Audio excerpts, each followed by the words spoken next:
That's not how that song goes in the end. It is not how that song goes. It's a cool song, though. Mm-hmm. What is it? Danzig, Mother.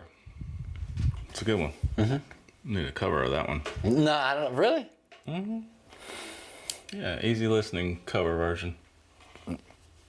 Okay. Hey, everybody. Welcome back to Great Measures. My name is Richard. This is Judson. Great Measures.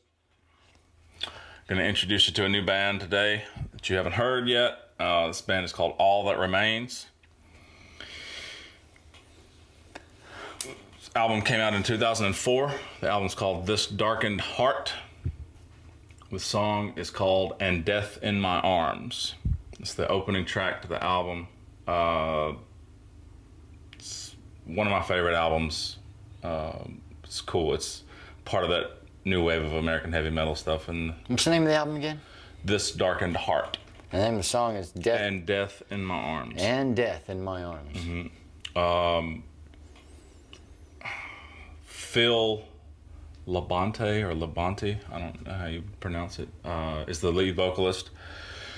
One of my favorite guitar players of all time is on this album. His name was Ollie, I guess short for Oliver, O-L-I.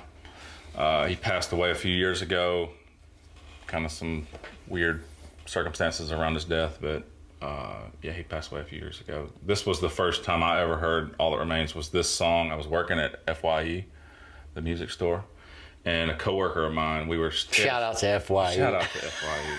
I think RIP? Probably. Them and Blockbuster hanging out. Yeah.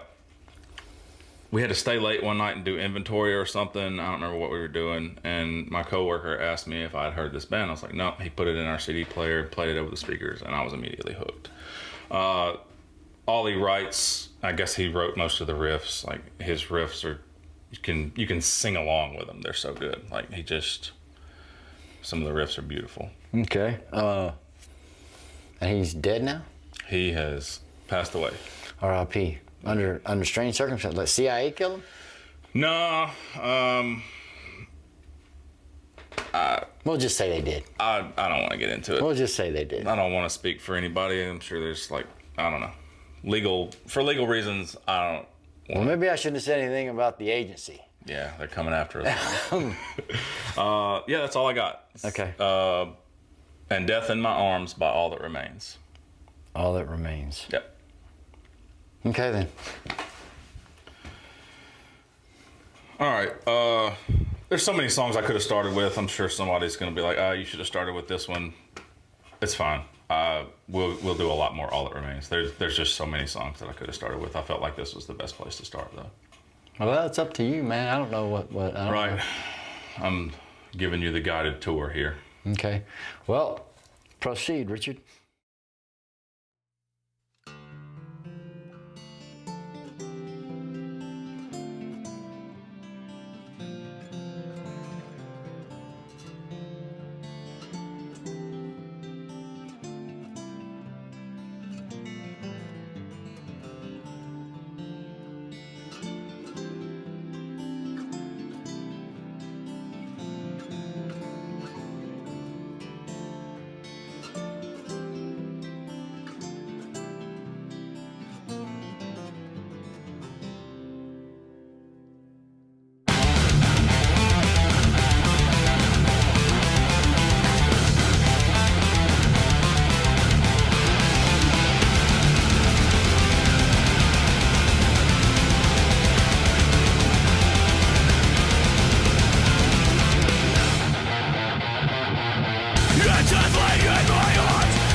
So what'd you think, Richard? Oh, I love it.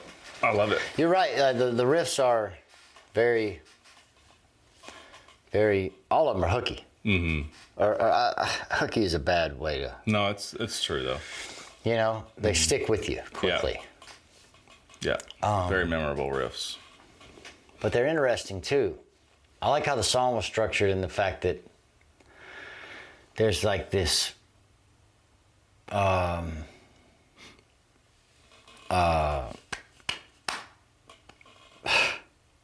There's this notated out solo there, you know. The first one. Yeah. Yeah. Mm-hmm. And then it goes into a guitar. I don't know. I like that. Yeah. That was very sort of Metallica-esque, and even the tone of the guitars were older. It sounded to me. Mm-hmm. I don't think the vocals were nothing remarkable. Sure. Yeah. Yeah, you're right. The guitar stuff was, and the drumming. Yeah. I mean, you know, just like I said, the structure of the song was really interesting. Yeah. I always like the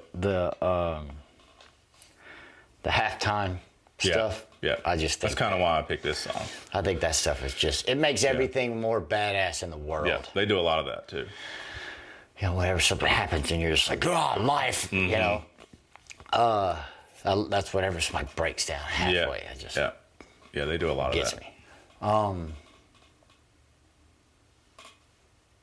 Yeah, you know, it's interesting, and there's that, and that section, they when they transpose it up, they're in D minor.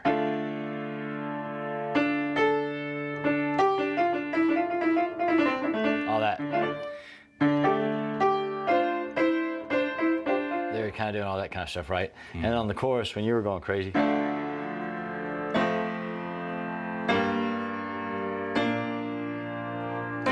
Or no.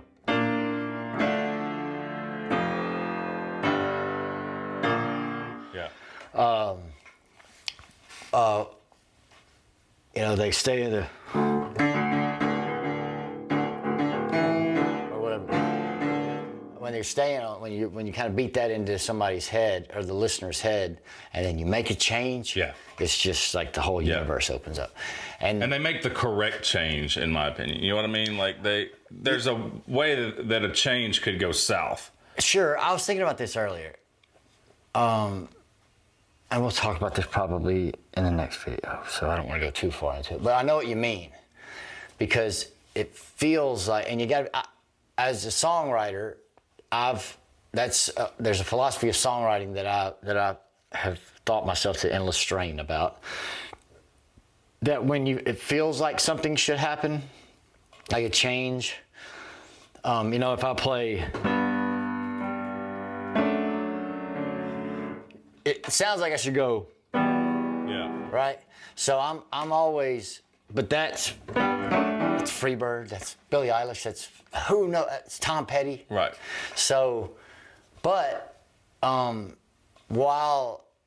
this difficulty in trying to decide: do you make it interesting, and do you go?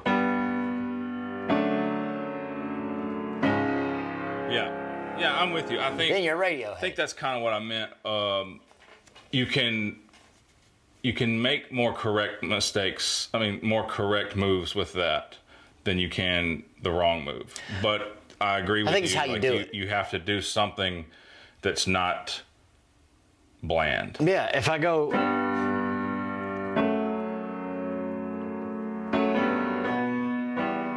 or I do something to get me there, or, you still, because there's a reason it feels, well, that could not be true too.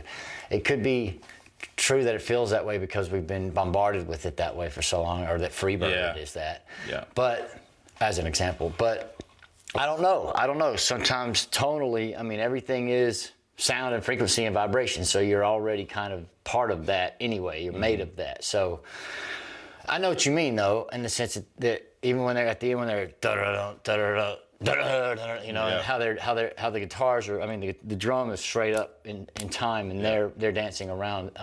They're in a different time. So, and that's what I was going to say. So then they're just in D. They're just hitting the D. Yeah. But they're doing stuff with it. Right. It's exactly what Tool does. Yeah. Tool does the simplest thing in the most complex way, and how they put it together. Yeah. And all of Tool songs are in D, drop D, almost, all of them, all of them. I would be losing my mind. I would be losing my mind as a songwriter to go to Tool practice, and they'd be like, "Got this song in D." Really? You know what I'm saying? Sure. But I'm sure that's not how that's where their guitars are tuned. Whatever. Tool's great. But they were in drop D, but I'm agreeing with what you're saying.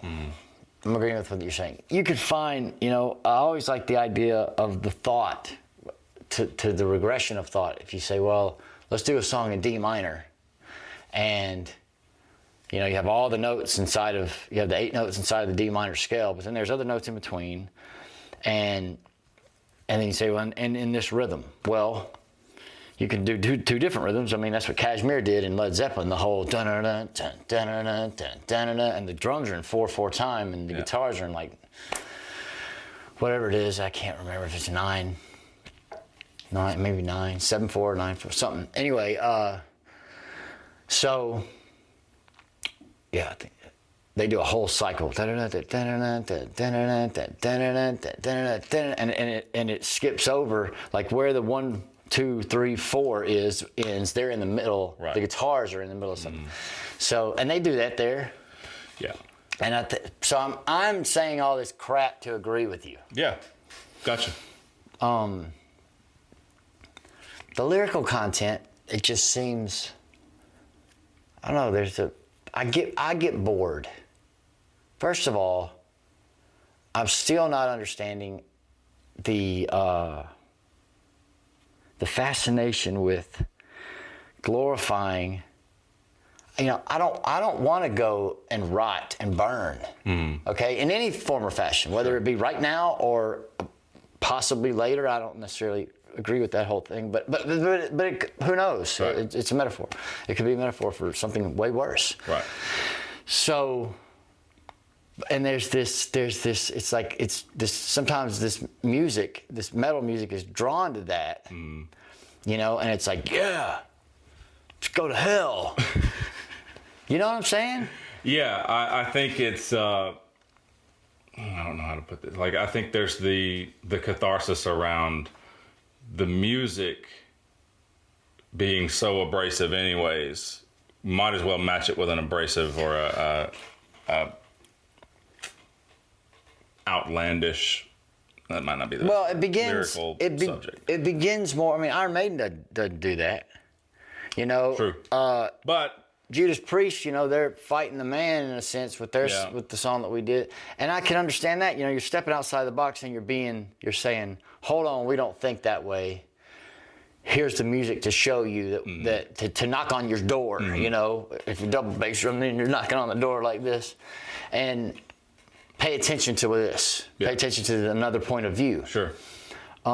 But and that's just one song by All That Remains. They're not just limited to... I'm more talking about the blanket. I'm throwing a blanket out there and saying, I don't understand that. Okay. I've never understood, you know, my you know, I mean, he's saying, you know, I'm holding death in my arms and she's dying and I'm going with her. It's just, I don't know. I think we speak things... I don't know. I'm still, we haven't really talked about this much, but I do not understand why you would want to write something lyrically that has a first person aspect of your longing for torment. Unless you do something, and that's where it stays when we're talking about flames and hell and death and rotting and that kind of thing. You understand? Sure. Unless it's somehow trying to be, and maybe I'm not giving it things. I don't know. I know that it's not all done like that. Black Dahlia Murder doesn't do that. They're illuminating something that goes on in the world a lot of times physically. I don't know how far they go. You know, the All Hallows Eve song we listened to. I don't remember what it was called. About Halloween. The Black Dahlia Murder song. Yeah. Shrine to Madness. Yeah, which and that's what the song is. It's a shrine to madness. So, but it's everything is glorification if you putting it out there and saying, and you're using your voice to do it. You're in a way glorifying it. Okay. Right. Either you're glorifying. You know, you talk about Slayer. They're not glorifying what the Third Reich did. But they're putting a glorification on the idea of illuminating the history of it because that's important to do. I understand all that, but they even did it in a way of like, you know. So I don't know. Sometimes I wonder about just the imagery of something that I just don't understand it yet. Okay. When it stays right there, when it just seems like it's just talking about, you know, yes, I'm going to rot in hell. Gotcha. You know what I mean? Sure, I understand. Yeah, and I don't really have an explanation for it. Maybe somebody can help me out in the comments. I just think there's to not be able to put it into you know, elaborate terms or to articulate it in the best way. I think that it's just an understood darkness that certain people embrace. Like, it's the same thing with fans of horror movies. Yeah, I don't understand that either. See, it's just people are wired differently, I think, and I understand that you don't. I certainly don't. That's something I really don't understand. Right. Being entertained, and I can guarantee you that 95% of the people watching this video and that listen to the more extreme types of metal are horror movie fans. Yeah, it's just an embrace of darkness. I don't know. It's not. You know, there are the Satan worshiping the Satanist bands out there, and there's Satanist black metal and stuff like that. But I think it's just kind of like we talked about in past videos, where it's more of a, this exists, so let's write a song about it. Sure. Sure, but I mean, it leads.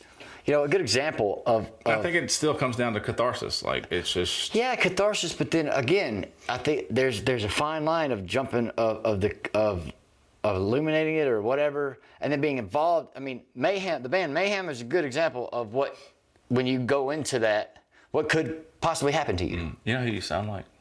Tipper Gore. Oh my God. I think I should be offended. Got him. Damn.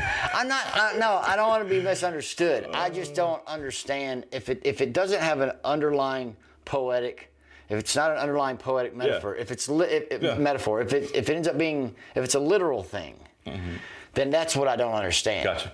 Who would want to go into darkness and rock? You know what I mean? If it's literal. If it's literal, none of it may be. I'm just saying those lyrics in particular. It seemed pretty literal. Yeah. You know, I'm welcoming this darkness, and I want it to be on me. Well, I feel bad for you, and Tipper Gore. I feel bad for her too. Yeah, her too. And you can kiss my ass for. I think I won that. I think that so. exchange. I can't deny it. All right, cool. Thanks for watching, everybody. That was "And Death in My Arms" by All That Remains from 2004's This Darkened Heart. Great measures. We are Great Measures. My name is Richard. This is Judson. Have a wonderful day, everybody.